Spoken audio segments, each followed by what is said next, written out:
Gutting the Mayfair Theatre, Christchurch, fire, which broke out at 10:30 a.m. behind the stage, sends dense masses of smoke skywards. Hundreds of Saturday morning shoppers gather to watch. 3 engines from the Central Brigade are quickly on the scene. The fire is almost out of control, but the men stick to their task. Theirs is a dangerous job, war or no war. Fire is a natural enemy that can quickly cause death and destruction. Neighboring buildings are slightly damaged by water. The blast of gases which exploded when the firemen were getting in their first leads caused further damage to the theatre.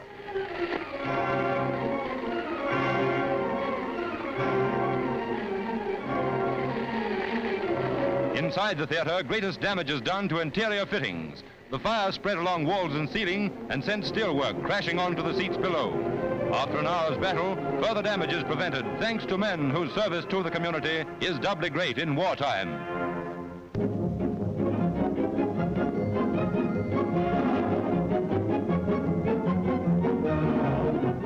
A badly damaged 303 rifle is no longer scrapped.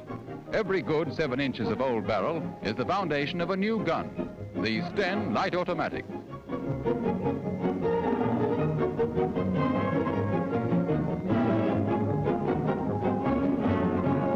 To cut up and rebore barrels was but the start of this job. Gun making had never been attempted in this country before. Dies had to be made, and where materials were not available, substitutes found. For instance, there was no steel piping for the air jackets, so this press, which made radio parts in peacetime, was used to shape flat steel into tubes. Later, the tubes were welded.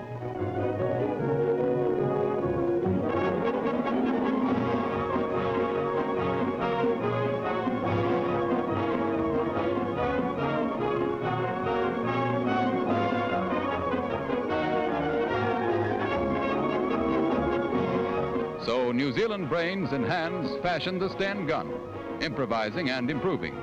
The magazines were also made from pressed steel and then spot welded.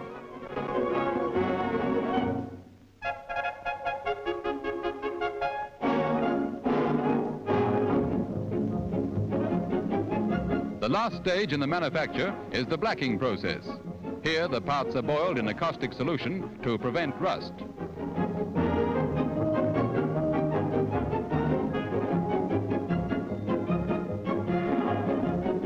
And then the gun is assembled. The final product is a first-class automatic. Not the least of its virtues is its cheapness.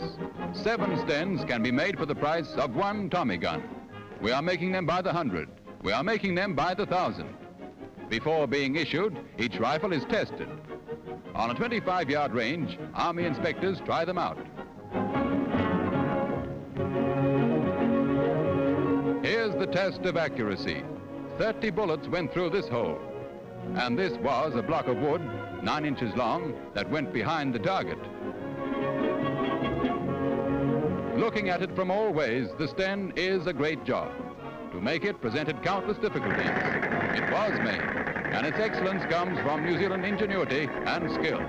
It's light and it's simple. It's cheap and it's efficient. But above all, it packs a good punch.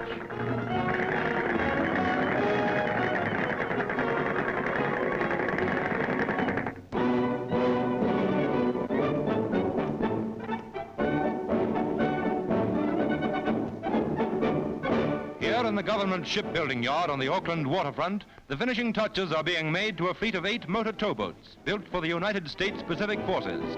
Each boat bears the name of a Maori chief. Each name begins with K. The 8 boats form a mosquito fleet that is only part of the biggest shipbuilding program yet attempted in New Zealand.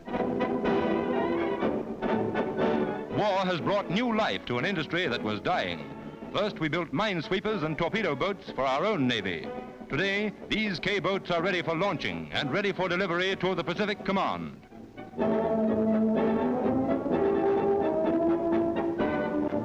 New Zealand can be proud of these little ships. Mr. Sullivan, Minister of Supplies, says, "The names of these first 8 vessels have been chosen from the names of fighting chiefs of the Maori people. The chiefs I refer to made history in this country, and I feel sure that these 8 vessels will likewise make history not only for New Zealand but for our allies, Australia and America, in their fight for freedom in the Southwest Pacific." In traditional style, they go down to the sea. Built of cowrie and trim of line, each is ready for service.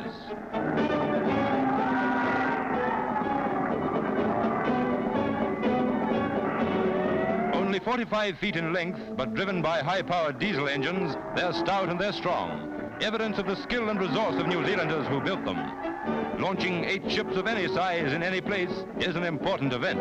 Today it's more than important. War in the Pacific means war on the sea.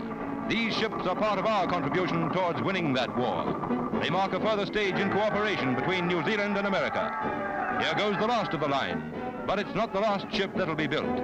This is just the beginning of another wartime job for hundreds of workers in more than 100 firms. More ships are needed, these and other kinds. Ours is the task to build them, and we can do it.